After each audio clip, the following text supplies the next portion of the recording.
Hello दोस्तों, मैं श्लोक कुमार, माय चैनल श्लोक क्लासेस। आज आपके लिए क्लास 12 सब्जेक्ट फिजिक्स है, लेसन 8 है, वैद्युत चुंबकीय तरंगे चैप्टर का नाम है, जो कि हर साल पेपर में जो क्वेश्चन आते हैं वो क्वेश्चन लेकर के आए हैं। पुराने वाले वीडियो में जो पेपर में जो आते थे वो लेसन वाइज मैं आपको कंप्लीट कराए हैं, एक बार उसको पुराना वाला देखिएगा। चलिए लेसन स्टार्ट करते हैं। लेसन 8 से क्वेश्चन स्टार्ट करते हैं। क्या पेपर जो हर साल पेपर में यूपी बोर्ड में आता है, पहला क्वेश्चन क्या है, विस्थापन धारा। विस्थापन धारा किसे कहते हैं, इसका डेफिनेशन देखते हैं, पेपर में पूछेगा विस्थापन धारा किसे कहते हैं, क्या होता है, फॉर्मूला बताइए। तो आपको पूछता है, हर साल पेपर में पूछा जाता है, तो मोस्ट इंपॉर्टेंट आपको क्वेश्चन लेकर के आए हैं। देखते हैं क्या, विस्थापन धारा किसी परिपथ में समय के साथ परिवर्तित वैद्युत क्षेत्र के कारण उत्पन्न धारा को क्या कहते हैं, विस्थापन धारा। कहने का मतलब यह इसका है, क्या यही है कि जो समय के साथ जो परिवर्तित होता है, परिवर्तित होने के साथ साथ वैद्युत क्षेत्र के कारण जो उत्पन्न धारा होती है उसे ही क्या कहते हैं, विस्थापन धारा कहते हैं। आपको पता है विस्थापन धारा को किससे प्रदर्शित करते हैं, विस्थापन धारा को आईडी से प्रदर्शित करते हैं। किससे प्रदर्शित करते हैं, आईडी से प्रदर्शित करते हैं। अगला चीज क्या है, गामा किरणें। गामा किरणें, हाँ, गामा किरणें किसे कहते हैं, गामा किरणों को देखते हैं। क्या है गामा किरणें, गामा किरणें क्या होती हैं, जैसे 10 के पावर -14 मीटर से 10 के पावर -10 मीटर तक।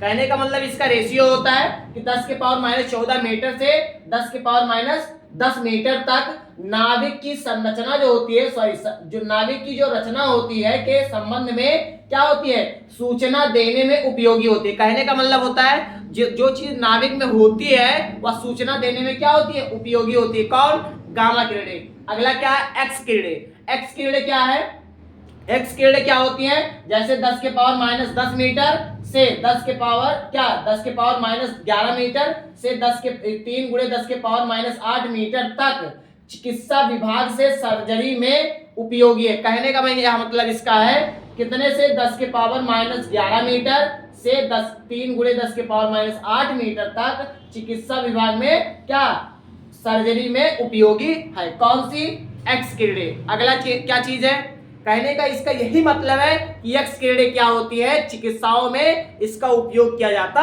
है। अगला क्या है, परावैंगनिक किरणें। परावैंगनिक किरणें किसे कहते हैं, परावैंगनिक किरणें क्या है, 10 के पावर -8 मीटर से गुणे से कहां 4 × 10 के पावर -7 मीटर तक खाने की वस्तुओं के संरक्षण में उपयोगी है। कहने का मतलब होता है परावैंगनिक किरणें किसके, खाने की वस्तुओं के संरक्षण में उपयोगी है। कहने का यही मतलब है, कितने से 10 के पावर -10 के पावर -8 मीटर से 4 × 10 के पावर -7 मीटर तक यह क्या होती है, खाने में उपयोगी होती है।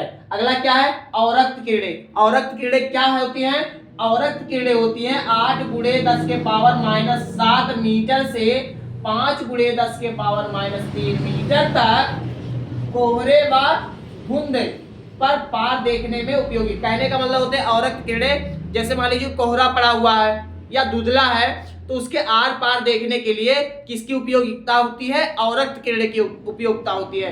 तो आपको समझ में आया, गामा किरणें सूचना देने में उपयोगी है।